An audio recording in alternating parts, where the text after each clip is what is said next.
El ciclo en Resistencias, análisis de coyuntura en tiempos del quiebre de la relación Estado y sociedad, es una iniciativa del área Estado y Políticas Públicas que dirige el doctor Daniel García Delgado y tiene como objetivo participar en el debate de ideas y en el intercambio público. Para eso convocamos a especialistas para conversar sobre las transformaciones en relación a las nuevas demandas de la sociedad, el avance de las nuevas derechas y el condicionamiento de la democracia. En el día de hoy nos acompaña Mariano Fraschini, con quien vamos a hablar sobre la génesis y las características específicas que tienen las extremas derechas. Mariano Fraschini es politólogo, es doctor en ciencia política, es docente de grado y de posgrado en la Universidad de Buenos Aires y en la Maestría en Políticas Públicas para el Desarrollo con Inclusión Social de Flaxo, y es director del Observatorio de Liderazgo Político en América Latina, OLPAL, de la Universidad de Buenos Aires. ¿Cuál es el origen de las extremas derechas? Bueno, el origen de las extremas derechas o liderazgos de ultraderecha, para precisar mejor el concepto, tienen como, digamos, un denominador común que es la crisis económica, que acontece con anterioridad a la emergencia de estos liderazgos. Esto, en primer lugar, es ineludible. En segundo término, podemos indicar que la desintegración del sistema de partidos, ¿sí?, también antecede la emergencia de estos liderazgos de ultraderecha.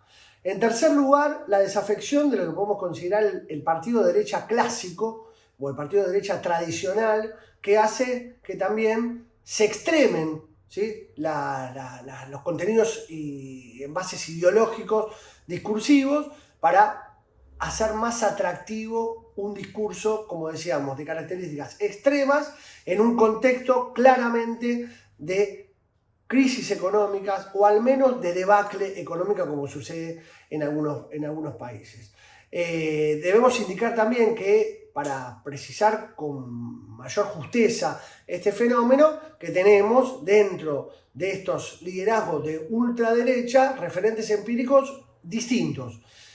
A mí me gustaría enumerarlos para que tengamos claro a qué nos referimos. En primer lugar, si hablamos del primer mundo, tenemos al referente máximo, que es Donald Trump, pero tenemos también en Europa a personajes, digamos, como Meloni en Italia, actual primer ministra italiana, también el caso de Orbán en Hungría, y hasta este momento, que no pudo ganar elecciones, la familia Le Pen, tanto el padre como Marine, su hija, que expresan este contenido ideológico.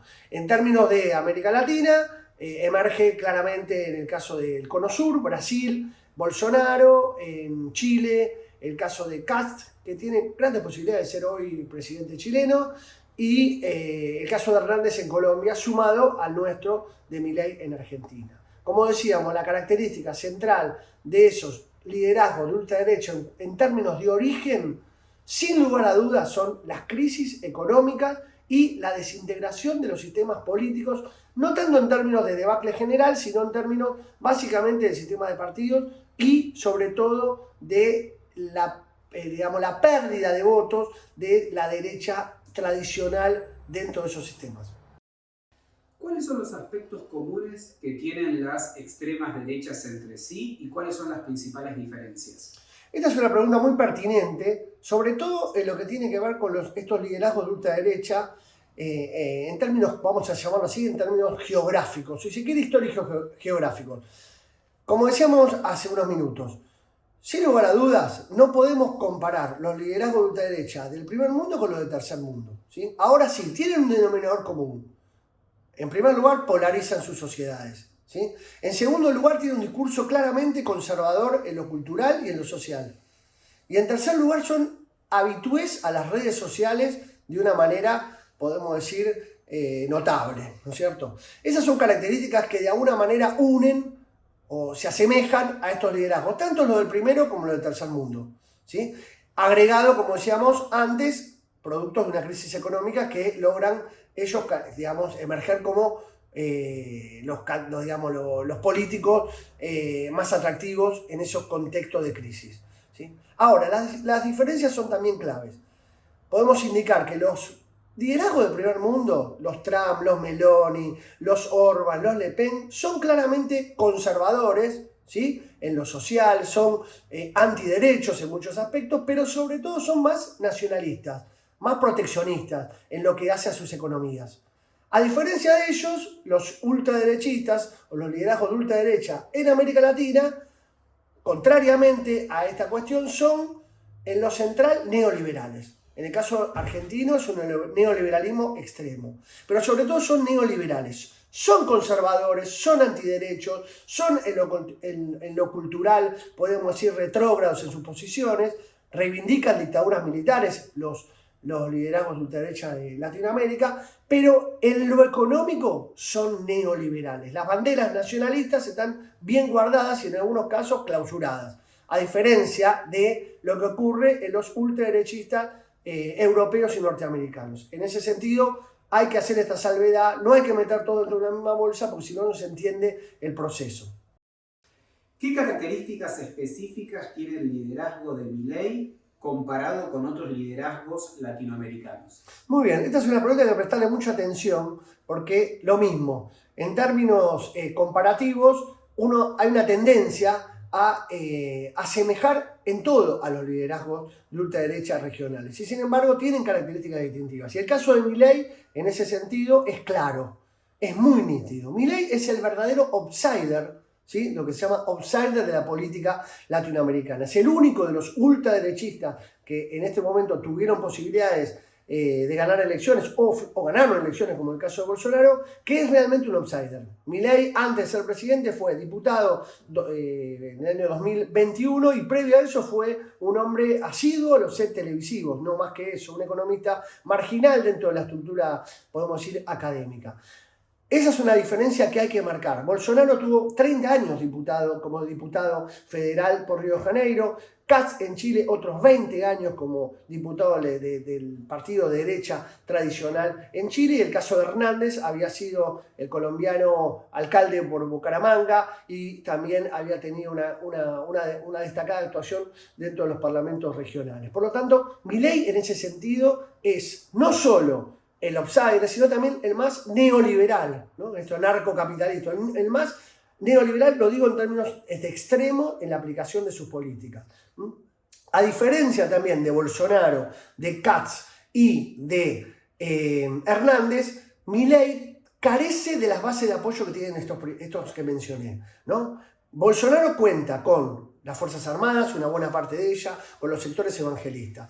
Katz, por otra parte, cuenta con lo que es la herencia del pinochetismo y la derecha tradicional chilena. Milei no cuenta con bases de apoyo concretamente articuladas, estructuradas, y además carece de movilización, ¿sí? Como sí tienen sus homónimos que mencioné hace unos segundos. Por lo tanto, ahí tenemos una diferencia entre Milei y el resto de los liderazgos de ultraderecha. Eso sí, en términos de lo que habíamos mencionado anteriormente, se asemejan en un montón de cuestiones como las que tienen que ver con la aplicación del neoliberalismo, con lo que tiene que ver con su posición antiderecho, con la reivindicación de la dictadura y con su posicionamiento contrario a las minorías, especialmente lo que tiene que ver con el género. En eso se asemejan, pero la particularidad de Milei, como dije, está en que él es un verdadero outsider de la política y carece de estructuras de apoyo, de base de apoyo consolidada, como sí tienen los otros.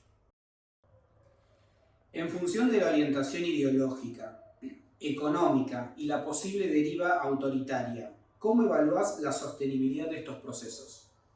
Bueno, en este caso tenemos que aferrarnos a la evidencia empírica, ¿no es cierto? A ver qué sucedió en los casos mencionados y si esta deriva autoritaria existió o no existió. Si vamos al caso europeo, que no es la referencia que vamos a tomar acá, tenemos a un Trump que en primer lugar logra ganar la elección, pero cuando quiere reelegirse no accede a su propia sucesión.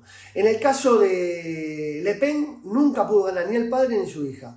En el caso de Meloni hay un gran signo de interrogación porque está en proceso, y en el caso de Orbán sería el más exitoso de los casos europeos. Pero vamos a lo que más importa, el caso latinoamericano. Acá tenemos dos referencias, una terminada, la de Bolsonaro, y una en proceso, que es la de Milei, porque tanto Katz en Chile como Hernández en Colombia perdieron ambos en sendos balotajes. Por lo tanto, nos vamos a quedar con Bolsonaro y Milei. ¿Qué pasó con Bolsonaro? Bolsonaro tuvo 4 años de gobierno, intentó ir por la reelección, y como sucedió con Mauricio Macri, 3 años antes. En Argentina ninguno de los dos pudo reelegirse. Son los primeros 2 presidentes, históricamente hablando, que van por la reelección en Sudamérica y no la logran. Un tema importante para hablar en términos de eficacia en la acción de gobierno, en este caso de Bolsonaro, que ya terminó en su gestión.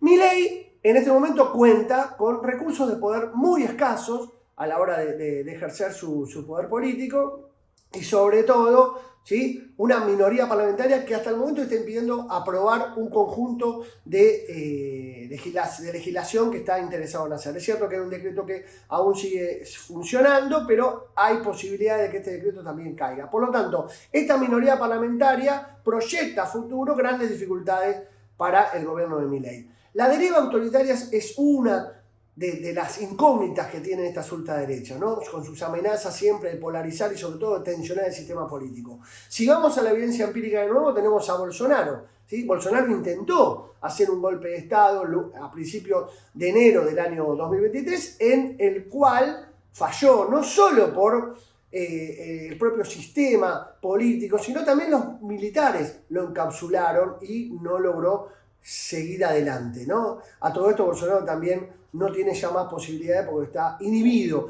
de volver a presentarse. Y en el caso de Milei, a la fecha, no pareciera haber, más allá de los amagues, más allá de los discursos explosivos, que pudiera derivar en la actualidad hacia una deriva autoritaria. Habría que ver, y esta es la gran incógnita, qué sucede si el decreto es bajado finalmente por el Parlamento, qué sucede si además la ley ómnibus no es aprobada y qué sucede si la economía, como se observa y como de alguna manera se entiende, va a una situación de recesión muy importante. ¿Qué va a suceder con el liderazgo de Milei? Si él profundiza y en eso va hacia una deriva autoritaria o no, o cambia la estrategia, cambia el chip y comienza un proceso de acuerdos y de consensos. En todos los casos pareciera que en el caso de Milei no hay nada, no hay un paraíso terrenal a través de este gobierno y las posibilidades de estabilizar parecen aún precarias. Pero como está en juego, la pelota está en el aire, no podemos efectivamente tener una certeza en relación a cómo se